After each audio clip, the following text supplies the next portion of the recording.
Hello everyone, this is Hopespoir, doing my first ever World of Warships strategic and tactical commentary.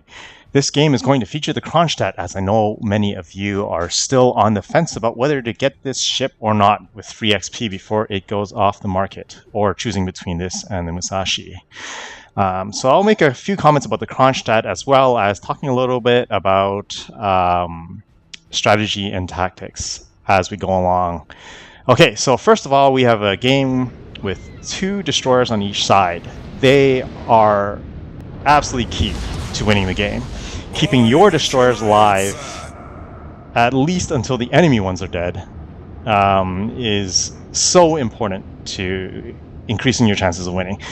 We see that they are starting side by side. On this map, this is good. Let me just bring this up. You can see the enemy team only has 1 radar cruiser. Has only 1 radar at all.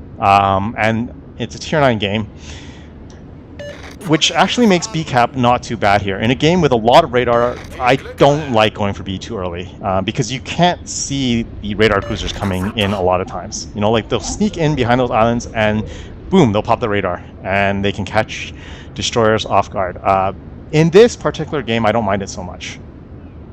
So I actually like to go AB, and of course when you take 2 caps side by side, it's easier to create crossfires and get cross angles on enemy ships, as well as to adjust your forces as needed. So for example, if a lot of your ships are at A or at B, and due to where the enemy comes in, you need to shift your forces. It's really easy to do that. Whereas, you know, if it was AC, it's an AC split, it's much harder to, it takes a lot of time to adjust, you know, forces as necessary, and you don't get nearly the same kind of a cross coverage from your fire. So one thing that I really am looking out for, obviously, one is enemy destroyers. I would love to help our DDs out with that if I could, and the other one is right there, just appeared on the minimap, the enemy Baltimore. I want to, well, I would love to kill him, but at the very least I would like to harass him, hurt him, dissuade him from coming in close and radaring my destroyers. He's actually placing himself in a pretty smart position right now, except that he doesn't have enough coverage, like cover. He can radar both A and B cap right now, and he's turning because I think he realizes he's in a bit of a bad spot. He's going to give me a good broadside shot on him, and I'm gonna try to hit him here, and all overpens, but I'll take it. Okay, so if you look at the minimap, you can see 3 of our battleships are going to C. That is just not a good idea. So one thing to look out for, you can see I was originally targeting the turbines, and then the moment the Ibuki popped up kind of broadside, I changed immediately to him, because he offered a good target. Oh, I really don't like that our destroyer took a torpedo there. That puts us in a really bad spot. And in A cap, you can see Benson and our Z are, oh no. That was horrible. Z, I can't believe you let yourself get torped there. So immediately one of our destroyers is dead, and one of our destroyers is basically dead. And the enemy has 2 healthy destroyers. This is not a good start for us. Making this worse, going back to my previous point, we have 3 battleships at sea with absolutely no cruisers or destroyers in front of them, right? So they have no screen, they have no spotting, they have no screen. Luckily, we know that the enemy destroyers, especially the Yugumo, are not there. It's like they would be in grave danger of just, you know, being perma-spotted, taking torpedoes, just taking a lot of fire from ships they cannot see if that wasn't the case. But they're still in a really bad spot. They're not here helping out. They really shouldn't be there. Oh. 2 fires. Okay, so you can see I damage con my first fire really quickly, but I got a double fire me after that, but I still managed to dam con that. Partly is because if you look at my cooldown there for my damage con, it's only 48 seconds because I'm using a unique commander, Soviet unique commander, which allows me, it changes the tactics of how you use your damage con a lot. So, you know, a lot of you might be watching this and be like, oh, like, you know, oh, like Hopespoir, he's dam conning a single fire, like I've heard that you should never do that. It depends. It's very situationally dependent. A lot of times, yes, that's true. You wouldn't want to do that. But specifically, you know, because I have a 48-second cooldown and the positioning of my ship, if I feel like I'm pretty safe against getting multiple fires or a flood after, sure, I'll damcon single fires. Oh, that Neptune, he's turning in because of the fast velocity of these shells. I've got a really good chance of getting him before he gets behind that island. Oh, 4 citadels. Oh, that is exactly what I wanted. And I get some salt in chat about it from someone with a Russian-sounding name. So I'm gonna make a comment about Russian AP back to them.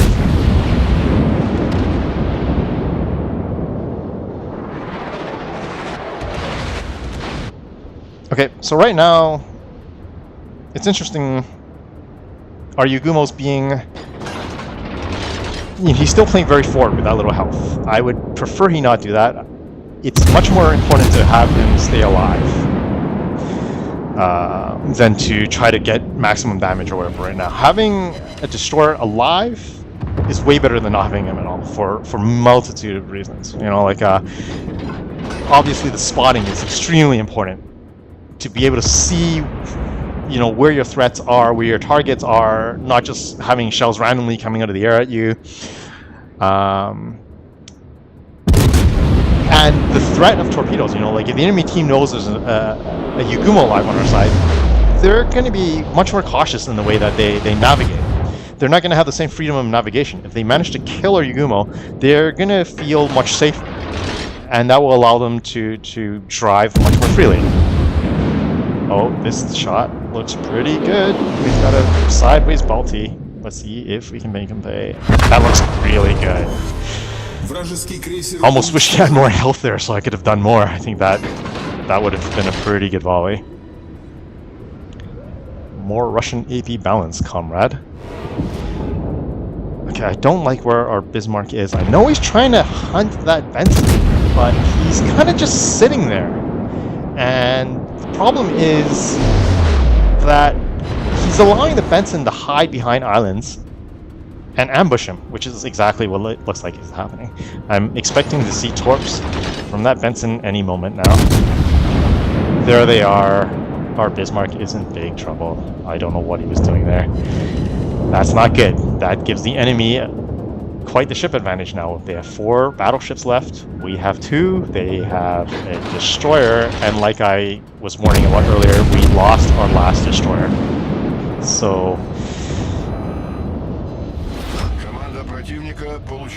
can I Snell and Leon trade? At least we got the trade there. Okay.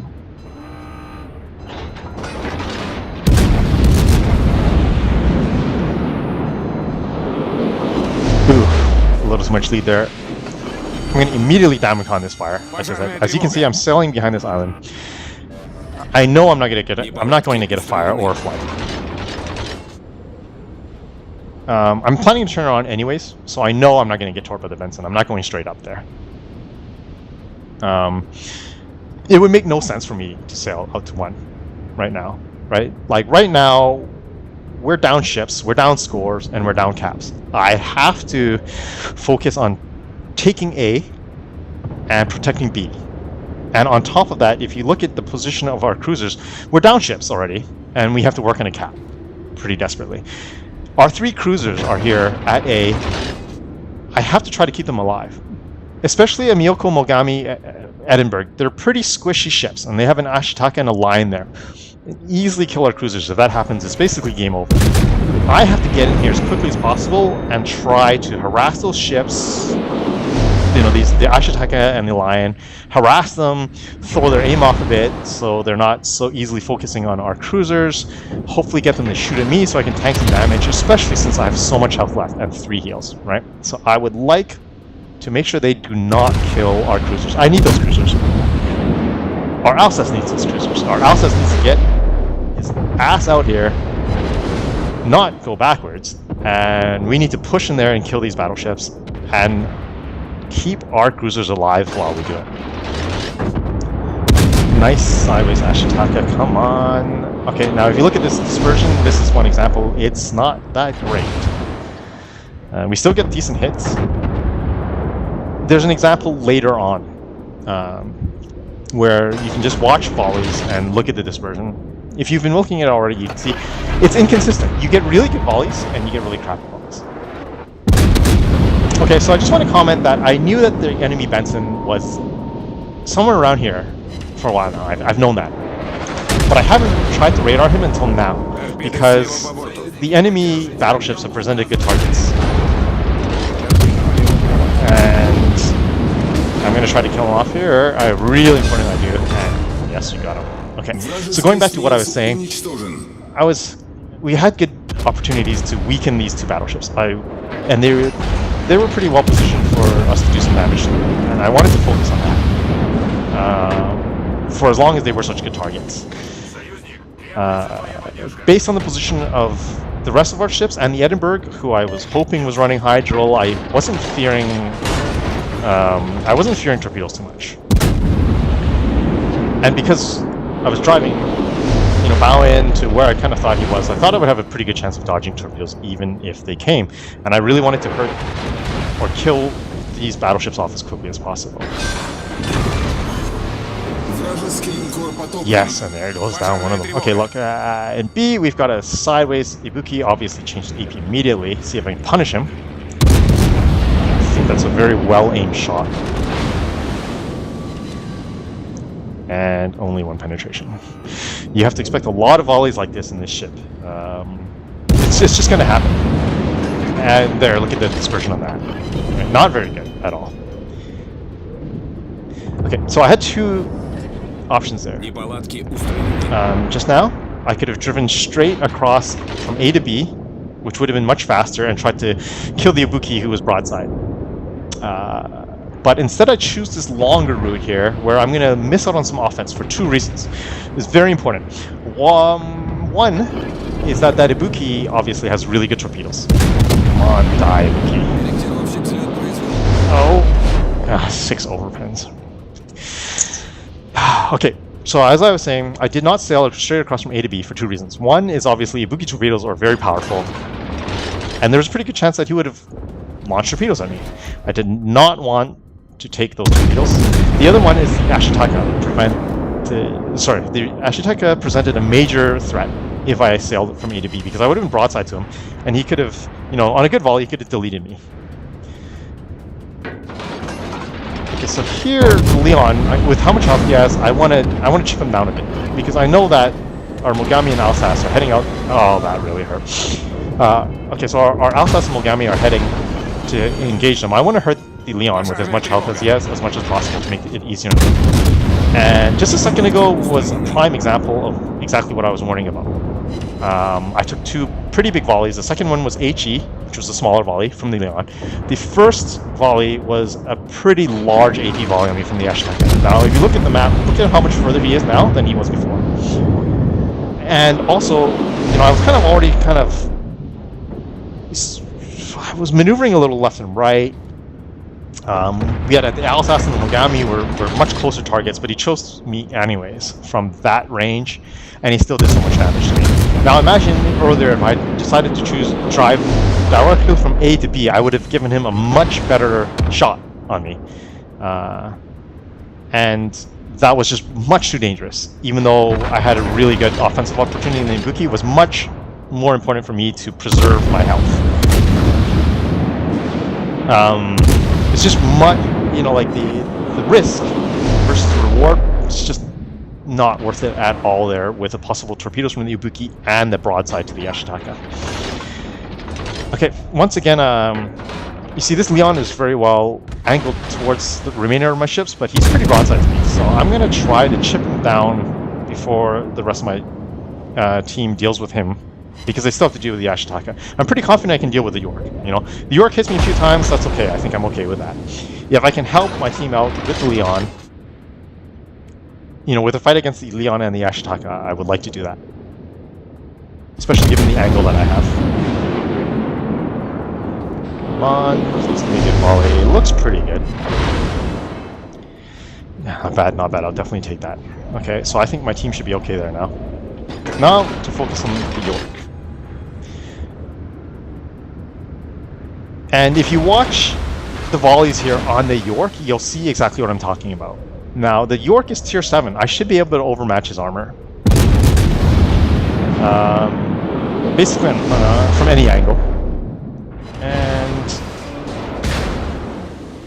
I should, you know, if I get good volleys on him, even if they're mostly overpens, I should be able to do a lot of damage. But if you watch the dispersion on these shots, you'll see what I'm talking about. He's only at 11 kilometers. And you're gonna see some good volleys, obviously, and some volleys where, like this, it's just that dispersion, you're not gonna get a lot of hits. And, you know, if you play this ship, you're gonna have to deal with this. You're constantly going to have volleys like this. And every once in a while, you're gonna get really good ones, so... so I'm at 187,000 damage, 4 kills, looking for my Kraken to finish this off. I'm looking for 200,000 damage and my Kraken. I'm pretty sure I'm going to get it. Let's just see if we can get this version. I mean, yeah.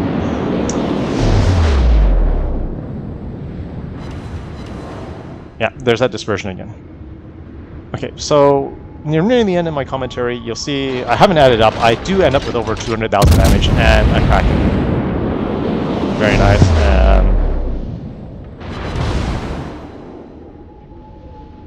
Not bad. I'll take that.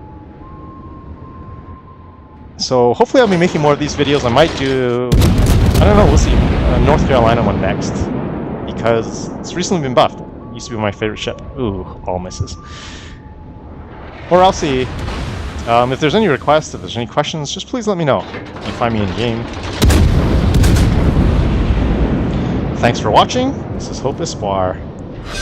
There we go.